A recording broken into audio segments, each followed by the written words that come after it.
பாபா ஓர் கருணாலயம், பாதம்தான் கமலாலயம். பாபா ஓர் கருணாலயம், பாதம்தான் கமலாலயம். சாயப்பா உறவுகள் அனைவருக்கும் வணக்கம். சாயப்பா மேல் நம்பிக்கை வைத்து அவரை நினைத்துக் கொண்டிருக்கும் உங்கள் அனைவரின் வேண்டுதலையும் சாயப்பா நிறைவேற்றுவார். நல்லதையே நினைப்போம், நல்லதே நடக்கும். என்றும் சாயப்பாவின் அருள் உங்களுக்கு இருக்கும். நம் மனதிற்கு இதமான சாயப்பாவின் இன்றைய அருள்மொழியை கேட்போமா? அன்பு குழந்தையே, நீ எடுக்கும் முடிவுகளை நிதானத்தோடு நம்பிக்கையோடு பிறருக்கு தீங்கு இழைக்காத வண்ணம் எடுக்க வேண்டும். தேவைகள் எப்பொழுதும் மாறிக்கொண்டே இருக்கும். முதலில் அந்த எண்ணத்தை சமநிலைப்படுத்து. அப்போதுதான் உன்னால் எதிர்பாராமல் வரும் தாமதங்களையும் தடைகளையும் எதிர்கொள்ள இயலும். கஷ்ட நஷ்டங்கள் வாழ்வின் ஒரு பகுதிதான் என்பதை தீர்க்கமாக புரிந்து கொள். இதுவே வாழ்க்கை கிடையாது. நீ விரும்பும் லட்சியத்தில் வெற்றி கிடைக்கும் வரை ஓயக்கூடாது என்று உறுதி நெஞ்சில் நிலைத்திருக்க வேண்டும். அப்போதுதான் உன்னால் சுடர்விட்டு பிரகாசிக்க முடியும். யார் உன்னை என்ன வசைப்பாடினாலும் அது உன்னை தீண்டாது, தீண்டவும் விடமாட்டேன். அதற்கான பலனை அவர்கள் சந்திப்பார்கள். தற்போதைய நிலை கண்டு கலங்காதே, நம்பிக்கை இழக்காதே. உனது செயல்கள் நல்லதாகவும் உனது நடத்தை சரியாகவும் இருந்தால் உன் அனைத்து விஷயங்களையும் நானே உடனிருந்து கவனித்துக் கொள்வேன். எத்தனை கவலைகளையும் கஷ்டங்களையும் நீ தைரியமாக சந்தித்து அனைத்திலும் வெற்றி பெற்று வெற்றி கிடைக்காதவற்றில் இதில் எனக்கு விருப்பமில்லை என்று ஒதுங்கி தள்ளி நீ நடந்து வந்த பாதையை திரும்பி பார்க்கிறேன். பெருமையாகவும் பெருமிதமாகவும் இருக்கிறது.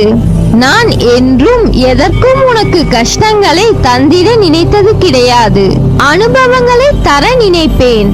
உன்னால் முடியாத போது கை நீட்டி நானே இழுத்துக் கொள்வேன். உன் மனதில் இருக்கும் கேள்விகளுக்கு இன்று விடை அளிக்கிறேன். சுயநலம் இவ்வுலகில் அகன்று இருக்கிறது. எல்லா மனதிலும் சுயநலம் இருக்கிறது. ஆனால் ஒருவருடைய சுயநலம் மற்றவர்களின் உணர்வுகளையும் மற்றவர்களுக்கு துன்பம் விளைவிக்கும் பொருட்டு இருந்தால் அது தவறு. உன் முன் ஒருவர் கஷ்டப்படுகிறார் என்று தெரிந்தால் அவர்களுக்கு உதவி செய். வேலை இருக்கிறது, எனக்கு உதவ நேரம் இல்லை என்று போவதுதான் உண்மையான சுயநலம். சில பேர் தாங்கள் முன்னேற வேண்டும் என்பதற்காக மற்றவர்கள் முன்னேறக்கூடாது என்று நினைப்பது சுயநலம். அவர்களுக்கு பொறாமையை தூண்டிவிட்டு மற்றவர்களுக்கு கெடுதல் நினைக்க வைக்கிறது. அதைதான் நான் தவறு என்று கூறுகிறேன். உன்னால் இயன்றதை உதவியாய் செய். செய்யும் உதவியை சொல்லி காண்பிக்காத யாரிடமும். நீ செய்த உதவிக்கு பயனில்லாமல் போய்விடும். நான் முன்னேற வேண்டும் என்று எண்ணுவது சுயநலம் அல்ல. அப்படி நீ சிந்தித்தால் அது மற்றவர்களின் முன்னேற்றத்தை நீ விரும்பவில்லை என்று அர்த்தமில்லை. அந்த பார்வை உன் கண்ணுக்கு புலப்படவில்லை என்று அர்த்தம். மற்றவர்கள் உதவி என கேட்டிருந்தால் அவர்களின் கஷ்டத்தை நீ பார்த்தால் கண்டிப்பாக உதவி இருப்பாய். அதில் தவறில்லை. உனது நல்லது கெட்டது என அனைத்துமே நான் அறிவேன். உன்னிலும் உன்னை சுற்றியும் எல்லாம் நான் நல்லதாய் நடக்கச் செய்வேன். உன் தாயாய் தந்தையாய் நான் இருப்பேன். நீ எவ்வளவோ சோதனைகளை மட்டும் கடந்து வந்துவிட்டாய். உன் கண்ணீர் துக்கம் எல்லாம் முடிந்தது.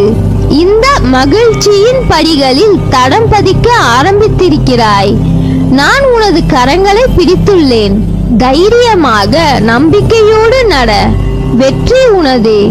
கொஞ்சம் பொறுமை காத்துக்கொள். உனக்கு நல்லதே நடக்கும். முதலில் வாழ்க்கையை நினைத்து பயப்படுவதை நிறுத்து. பயம் புத்தியை மழுங்க வைத்துவிடும்.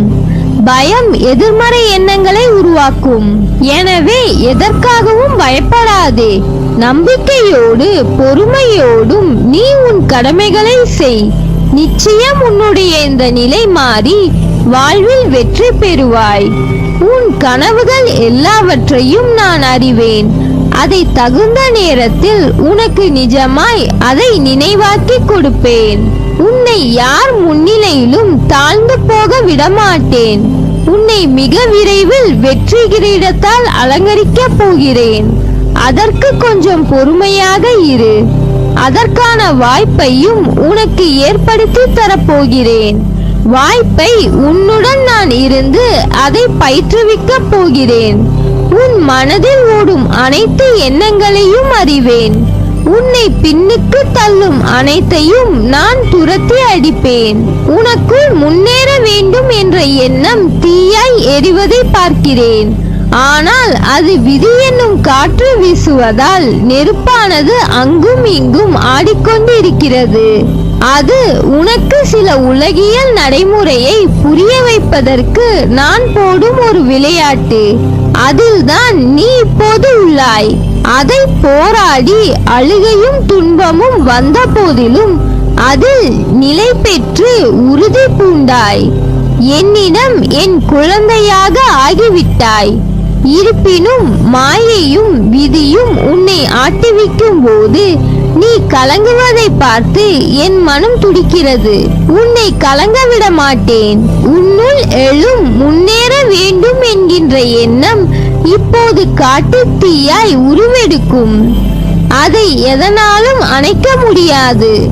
வாழ்க்கையில் எதுவும் காரணம் இல்லாமல் நடக்காது. எல்லாவற்றிற்கும் பின்னால் ஒரு காரணம் நிச்சயம் இருக்கும். அது ஒரு வழிகாட்டியாய் உன்னை அழைத்துச் செல்லும். நீ பயணிக்கும் இந்த வாழ்க்கையில் சிலர் குறிக்கோளோடு இருப்பார்கள், சிலர் குறிக்கோள் இல்லாமல் இருப்பார்கள். குறிக்கோள் என்பது ஒன்றின் மேல் மட்டும் எண்ணங்கள் இருக்கக்கூடிய அம்பு. அந்த அம்புகள் நிறைய இருக்கலாம், ஆனால் அதற்கான இடம் ஒன்றுதான். அந்த இடத்தின் மேல் மட்டும்தான் அது நிற்க முடியும். முதலில் குறிக்கோள் என்பது வாழ்க்கைக்கா அல்லது உன் வாழ்க்கையின் முன்னேற்றத்திற்காகவா? வாழ்க்கைக்கான அர்த்தத்தை தான் எல்லோரும் தேடுகிறார்கள். ஆனால் வாழ்வதற்கான அர்த்தத்தையும் நோக்கங்களையும் யாரும் தேடுவதில்லை. அதை தேடி இருந்தால் வாழ்க்கையை வென்றிருக்கலாம். காரணம் அது வெற்றிக்காக கற்ற பாடமாய் இல்லாது. உண்மையான வெற்றி என்பது யாது? அந்த வெற்றியை உணர வைக்கும் பாடமாய் அமையும். எப்படி குறிக்கோள் இல்லாத அம்பு அதன் இலக்கை நோக்கி போவதில்லையோ அதை போலவே குறிக்கோளை நோக்கி இல்லாத வாழ்க்கையும் என்று சொல்வார்கள். அதே போல் நிலையில்லாத இடத்திற்கு குறிக்கோள் எய்துவதும் ஒன்றுதான். வாழ்க்கையை நோக்கி வாழ்வதற்கான அர்த்தத்தின் ஒரே இடமாய் கொண்ட குறிக்கோளாய் அதனை பார். உன் பாதையின் அழகை சொல்ல வார்த்தைகளை தேடுவாய். உன் வாழ்க்கையில் நம்பிக்கை, நிதானம், பொறுமை, சகிப்புத்தன்மை, உண்மையான அறநெறியில் வாழுதல், புறம் பேசாமல் இருத்தல், இதை நீ கடைபிடித்தால் உன் பாதை மேலும் சுகமான பயணமாய் அமையும். உனக்கு என் அருளும் ஆசையும் எப்போதும் உண்டு.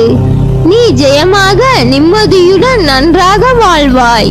நீ என்னை அழைக்கும் தருவாயில் உன் சக்தி உன் மனதிற்குள் இருந்து ஆரம்பிக்கும் முன்னரே உன் முன் நான் நிற்பேன். ஏனென்றால் என் இதயத்தில் உன்னை சுமக்கிறேன். உனக்கு நான் இருக்கிறேன், இருப்பேன் என்றென்றும். உன் வேண்டுதல்கள் பலிக்கும். எல்லா சூழ்நிலைகளிலும் துணை நிற்பேன். என் வார்த்தைகள் மீது நம்பிக்கை வைத்து செயல்படு. மீதியை நான் பார்த்துக் கொள்கிறேன். நல்லதே நடக்கும். நீ என் பரிபூர்ண அருளும் ஆசிர்வாதமும் அன்பும் பெற்ற என் செல்ல பிள்ளை.